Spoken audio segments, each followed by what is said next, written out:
territory on west, there's just one way to handle the killers and the spoilers, and that's with the U.S. Marshal and the smell of Gunsmoke.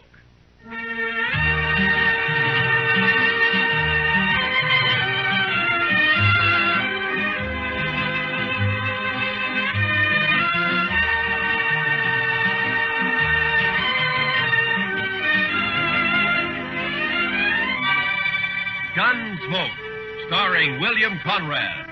The story of the violence that moved west with young America. The story of a man who moved with it. Matt Dillon, United States Marshal.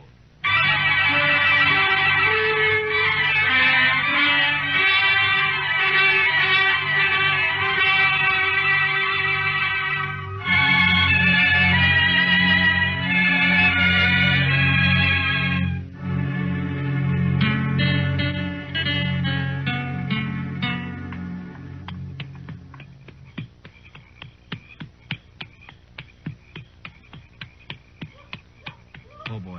Oh.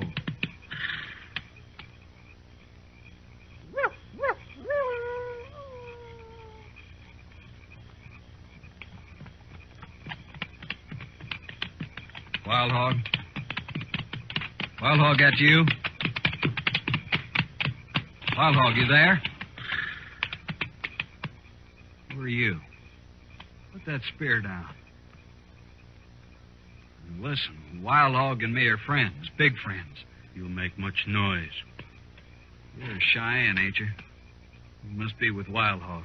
What name, you white man? I'm Ord Spicer. Ord Spicer, you hear? You bother me and you'll be in big trouble with Wild Hog. No trouble. Tell these other redskins to put their spears down. I need more room. Come, white man. Are you with Wild Hog or ain't you? Much talk, come. All right. Any tricks, I'll shoot you first.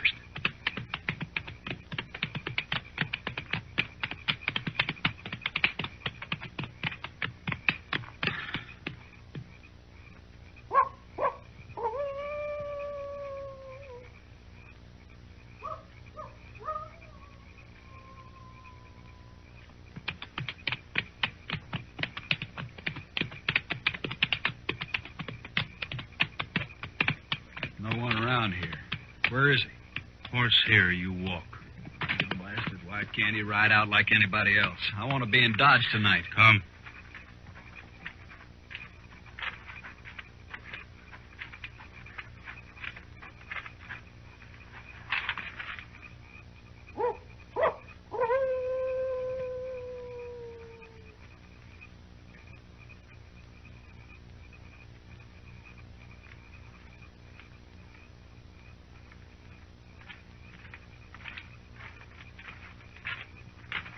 Wild Hog? It's me. It's Ord Spicer, all right. Yes. These braves of yours sure keep you covered. You can't tell one from another, except you, of course. I even thought maybe I'd run into the wrong Indians. No moon tonight. Oh, I recognized them as Cheyennes, all right, but you never know with... With what, Spicer? Nothing, Wild Hog. Forget it. You never know with Indians. Now, Wild Hog, you and me are friends. Don't get so touchy. I didn't mean nothing. We are not friends. I pay you. That is all. Sure we're friends. You're about the most educated Indian I ever met, that's why. I learn only English from the white man. Nothing else. Well, you sure had a good teacher, fella. General Custer, many bitter moons ago. I was a scout. Don't matter. I never heard of him. He was killed. Well, that's nothing to do with me. You got the money, Wild Hog? Yes. Here. $500. 500. Our deal was for 1,000. You will get the rest later. But I'm running a big risk for you Cheyennes. This is mighty dangerous work, Wild Hog. It will be even more dangerous if we do not meet again, Spicer. Oh, Wild Hog, you can trust me. I'll be back, you know that. Yes. When? Ooh, 2-3 days. Where'll I find you? Make camp near here. We'll find you. Okay. I'll get on into Dodge now. Goodbye, Wild Hog. Don't get drunk, Spicer. Never touch it.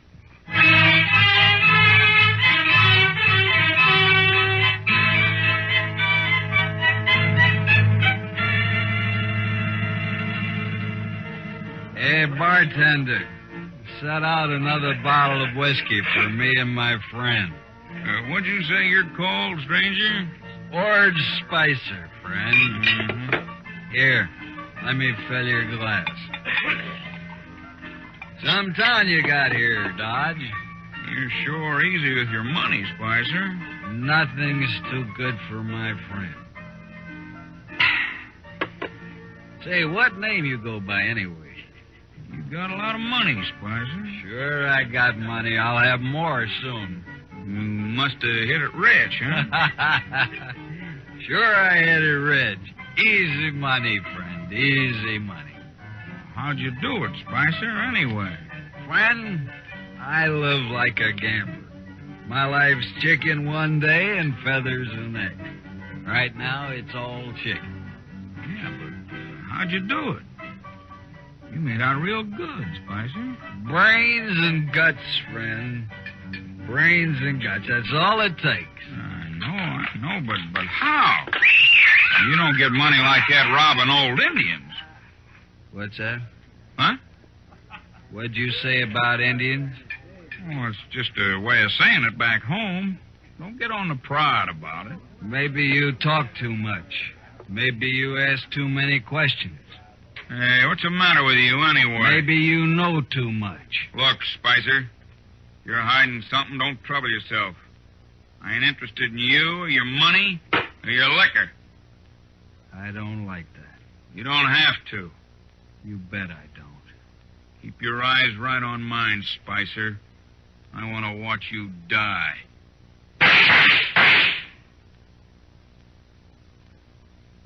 Spicer.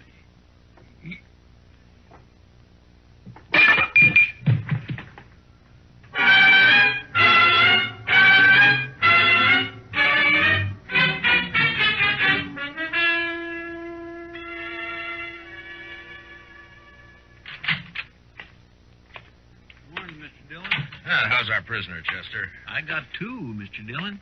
You got two? Yes, sir. There's that Ord Spicer fella you locked up, and then there's a drunk who tried to buffalo me after you went to bed. No? Did you have any trouble with him? A little, Mr. Dillon. He tried to hit me on the head with his 6 gun. Well, you look all right. Oh, he didn't do it, sir. I bit his thumb and kneed him at the same time. Well, that's quite a trick, Chester. You must have been practicing. No, sir, I haven't been practicing. But I had it all thought out. I see. All right, let's turn Spicer loose. I'll go get him, Mr. Dillon.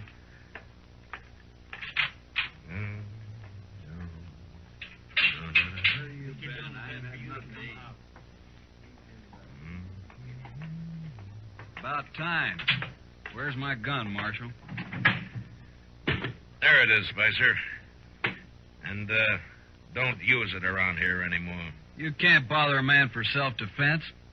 I just want you to stay out of Dodge. 1 kill at your limit here, even in self-defense. I ain't afraid of you, Marshal. Besides, this is a poor town anyways. You can have it.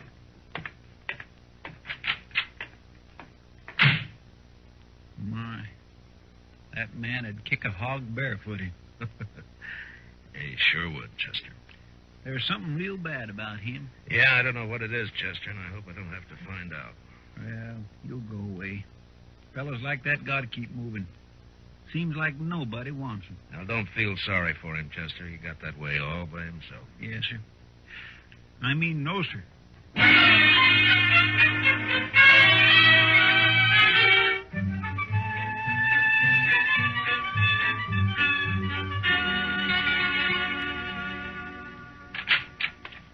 Morning, Marshal. Those graders get here yet, Jack? Yep. Come in on the Santa Fe yesterday, Marshal. 4 of them. Right back here. Oh, good. Beautiful guns, ain't they? Just beautiful. You're a good storekeeper, Jack, but I only need 2 of them. Well, I can make you a good price on all 4, Marshal. It wouldn't be any good if I don't need 4, would it? Well, Maybe not, but I never know. I got half a dozen 44 Sharps rifles, same shipment. Thought I'd be stuck with them forever. Well, with the big 50 out now, there ain't a buffalo hunter to use a 44 anymore. I don't see any 44s. Well, that's just what I'm telling you. Feller stopped in just this morning, took all 6. Paid me $75 a piece, too. You sold 6 rifles to one man? That's right, Marshal. Is he a buffalo hunter? Looked more like a drifter to me. Had plenty of cash, though. You know his name? No idea. Nothing wrong with it, was there, Marshal? Been a hold-up around here I haven't heard about? No. Just a lot of rifles for one man to buy. No law agin it, is there? What'd this man look like, Jack? Tall, skinny, kind of mean face. Mm-hmm. You wear 1.6 gun, black grips? Yeah. Come to think of it, he did. You know him? Yeah. Ord Spicer. He killed a man last night. Spoke with him. Well, now I heard about that shooting. What do you suppose he's up to now? Where'd he go? I wouldn't know it. Packed the rifles on a mule and rode out of town. You going after him, Marshal? No. It's like you say, Jack. There's no law against a man buying all the rifles he wants. Seems strange, that's all. Well, let's settle on the price for those screeners, huh?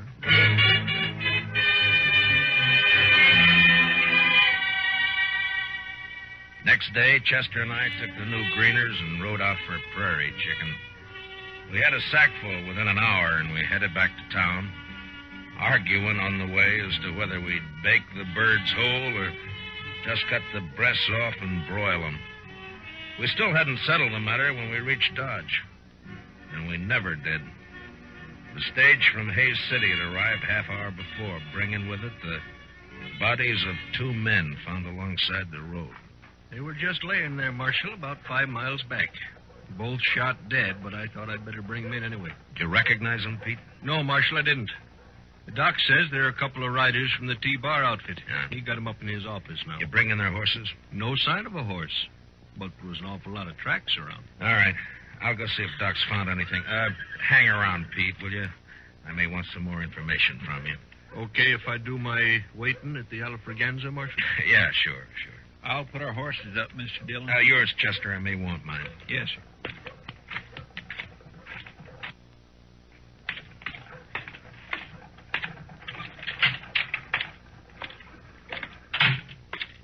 Oh, hello, Marshal. Just finishing up here. Be right with you. How'd they die, Doc? Well, they got half shot and then shot dead, Marshal. Yeah, I know, but is there any way of telling if maybe they killed each other? That does it. No, there is, Marshal, but I'd be mighty surprised if they did. What do you mean, Doc? Well, they were cowboys, Marshal. Cowboys just don't generally carry buffalo guns. Here, take a look. What? I dug some of these out of each of them. Those are slugs from a Sharp's rifle, Marshal. Yeah, sure are. Mm-hmm. That one's the best I found, right there. Mm-hmm. What caliber did you say this is, Doc? Oh, I'd guess 44. 44 Sharps. Mm-hmm. Not many 44s in use around here since the big 50 came out. I know a man with 6 of them, Doc. What do you think of that? I'll let you know when I get back. So long, Doc.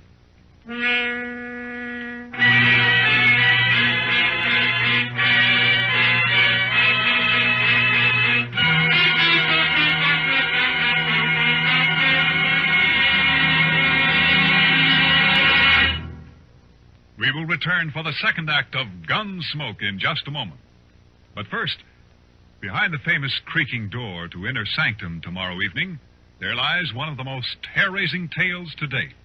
Meet Raymond, your host on Inner Sanctum tomorrow night on most of these same CBS radio stations. Now, the second act of Gunsmoke.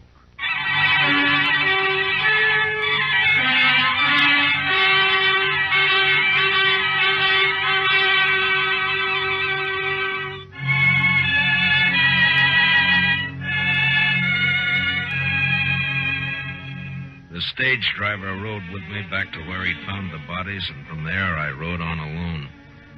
It was an easy trail at first. There must have been more than a dozen horses running together. Long toward dusk, however, they suddenly split up, and I was faced with two different trails to follow. Made a gambler's choice and rode harder than ever. There was only an hour of light left to track by when my horse stepped into a prairie dog hole, snapped his leg, and went over hard. My head glanced off a rock. There was a shower of light, and nothing.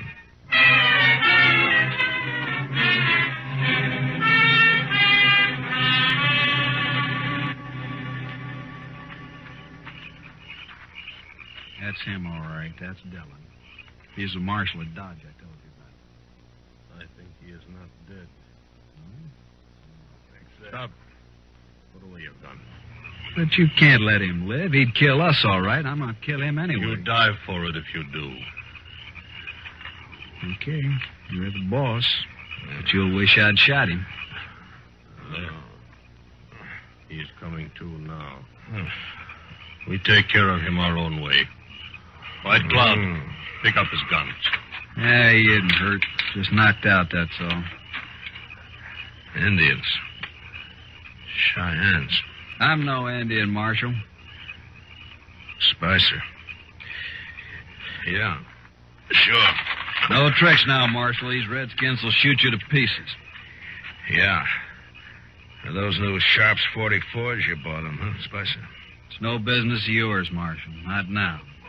You're through. You're all the way through. Spicer, you're under arrest. What? I said you're under arrest. Now, Marshal, what are you arresting me for?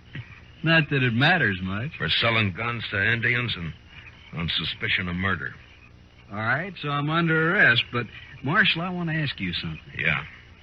How are you going to take me in, that's all? Just how are you going to manage? I'll worry about that. You sure will. Come on, Wild Hog, let's shoot him and get it over with. This is a man of much heart. I admire his courage. To stand with death on all sides and arrest a man. No, we will not kill him. Not yet. But you can't take him with us. White Cloud, give him a horse. Come.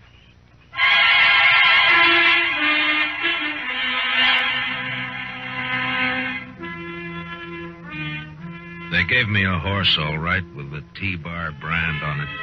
But I was surrounded by 6 armed Indians and a no-good white who'd shoot me any time he thought he could get by with it. Wild Hog rode up ahead, leading the party northwest, apparently to rendezvous with a bunch that had split off from this one. Spicer stayed right alongside of me. Well, am I still under arrest, Marshal? You're still guilty, aren't you? Sure. I'll admit it. Don't matter, being as how you'll never see Dodge again or any other place. What are you doing with these Cheyennes here anyway, Spicer? I got a deal with Wild Hog, Marshal. Real good deal. Killing white men, part of it? They don't need any help there, Marshal. They like to kill white men. Maybe they'll kill you before they're through. No, I'm too valuable to them. They like me. No? Now, why would they like you?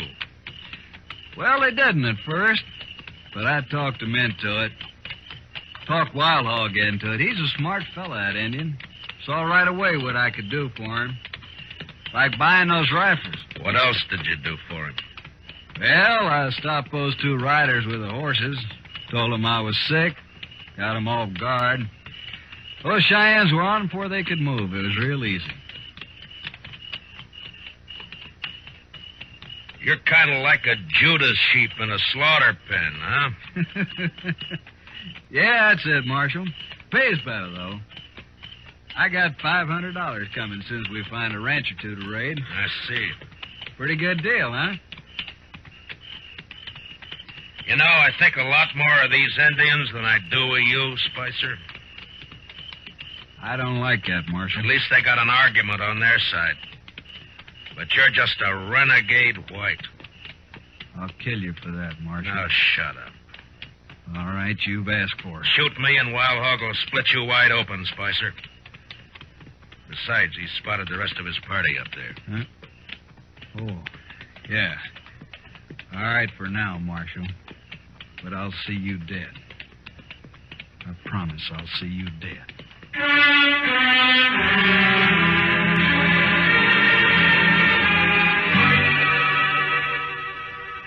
was still alive 2 days later when we crossed the Smoky Hill River about 100 miles northwest of Dodge. There were 15 Cheyennes in the party. And day and night, 2 of them, by turns, never took their eyes off of me. They seemed anxious for an excuse to cut my throat, and I had to watch every movement I made. Looked pretty hopeless. Wild Hog was smart, and he took no chances. But often he and I rode along together, though always flanked by my 2 warrior guards. Country is greener already. Better every mile. Why have you been raiding so far south, Wild Hog, if you like this land better? We are northern Cheyenne, Marshal, from the Bighorn Mountains. The Army took us south to a reservation in the Oklahoma Territory. Oh, so that's it. You jumped your reservation, huh? Why should we live in a hot, flat land that has no game? But the Army will be after you again. You've broken the law. Whose law? Ours or yours? All right, Wild Hog. But the Indian has a law against murder. You've broken that twice that I know of. Cheyenne does not speak of it as murder to kill his enemy. Those cowboys weren't your enemy, Wild Hog. They weren't fighting you. The Army drove us from our home in the mountains. The Army took our horses from us. We are going back home now on other horses, that's all. That doesn't explain your killing. Those men were peaceful. Marshal, if I could, I would kill every white man in the country. But I cannot. The Indian nations cannot. The red man has always fled before the white man. Those cowboys weren't chasing you? We needed their horses. They didn't even have a chance to fight. You tricked them. Is it only the white man who was allowed to trick his enemy? I was young once, Marshal, but I have seen too much trickery and lies and destruction and broken promises. I'll admit that's happened, Wild Hog. But you know, not every man is a liar and a killer. No. There are white men like you. And there are white men like Spicer. Spicer. Tell me something. Would you consider Ord Spicer guilty of murder? The Indian is Spicer's enemy, not his own people. Therefore, it is murder. Then you understand why it's Spicer I came after, not you. Why not me, Marshal? You're the Army's problem, not mine. I expect to fight the Army many times before we reach the mountains. Yeah.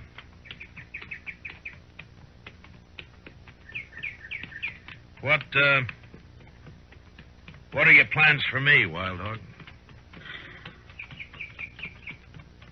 I have been thinking. Yeah? I do not know yet. Well, what about Spicer? Spicer works for me. Why should I think about him? Then you're not as smart as I figured. All right, Marshal. I do not trust Spicer. He is a traitor to his own people and only for money. I have rifles now and enough horses. I do not need Spicer. You're going to kill him? Why not? He is only another white man. You said yourself you can't kill all the white men. If you were free, Marshal, you would take him back and let other white men kill him. What difference how he dies? Makes a difference to me, Wild Hog. I'm a lawman. I may have to kill you, too. You're a hard man to be friends with.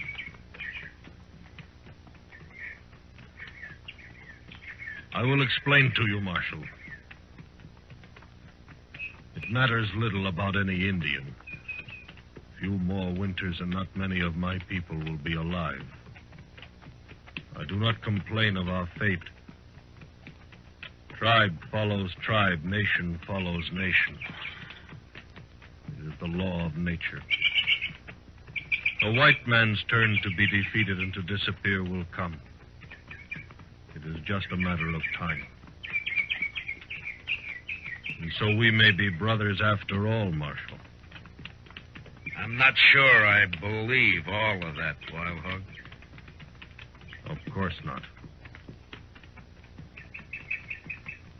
Still, I recognize you as a warrior among your people, as I am a warrior among mine.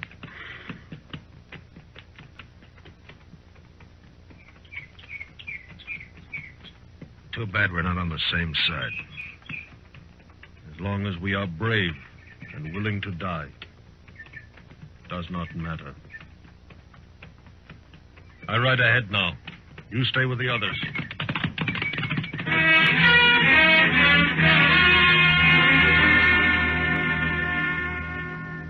That night, we reached the North Fork of the Solomon River and camped with the shadow of low hills not many miles ahead. Wild Hog ordered my guards to keep me some distance from the rest of the party. So I pulled up some buffalo grass and bedded down on it early. I watched the stars until sleep came.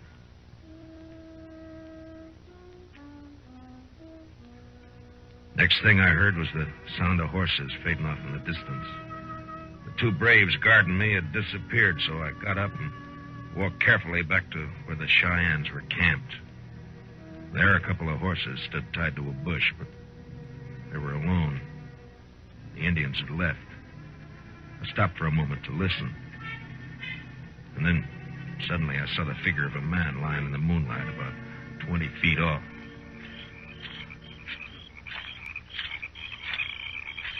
Spicer? Spicer? Yeah, there's no blood on you. You're all right. Come on a minute, man. Come on. Yeah. My hair. You've been knocked out, that's all. Now, come on, sit up. Oh, it's you, Marshal. What happened? Where are they? Where's Wild Hog? They've gone. Gone? Gone where? Here, let me... Where'd they go? They've been headed for the Bighorn Mountains. Less chance of running into the army if they travel at night. But they couldn't leave me. Not here. Not now. Looks like they did.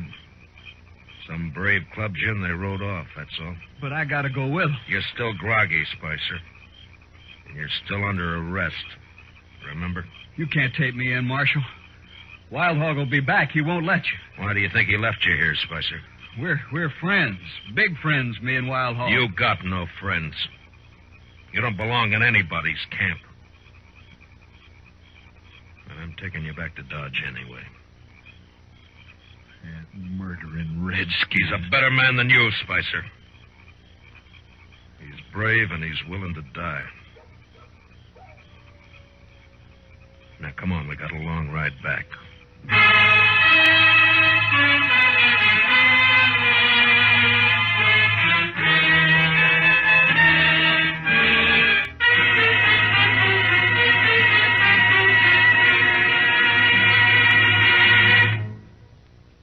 Gunsmoke, under the direction of Norman Macdonald, stars William Conrad as Matt Dillon, U.S. Marshal. Tonight's story was specially written for Gunsmoke by John Meston, with music composed and conducted by Rex Corey. Featured in tonight's cast were Harry Bartell, Larry Dobkin, Herb Vigran, and Jack Crucian. Parley Bear is Chester, and Howard McNear is Dark. Join us again next week as Matt Dillon, U.S. Marshal, fights to bring law and order out of the wild violence of the West in Gunsmoke.